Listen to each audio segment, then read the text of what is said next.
ایده حکمتان. اینجا 22مین نمایشگاه صنعت ساختمان در نمایشگاه بین‌المللی تهرانه.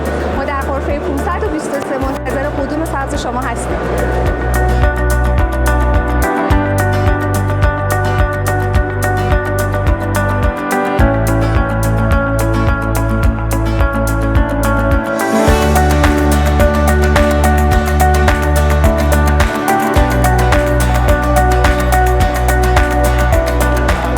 هدف از نمایشگاه ارائه یه سری محصولات لوکس و لاکچری خدمت مشتریان عزیزمون هستن.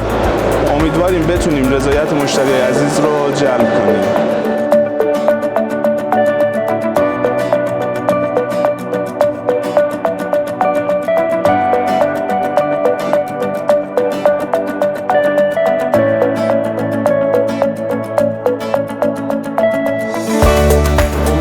در سالهای آینده با حضور موفق‌تر، با حضور بهتر و ارائه محصولات بهتر با کیفیت‌تر خدمت تک تک شما عزیزان باشیم.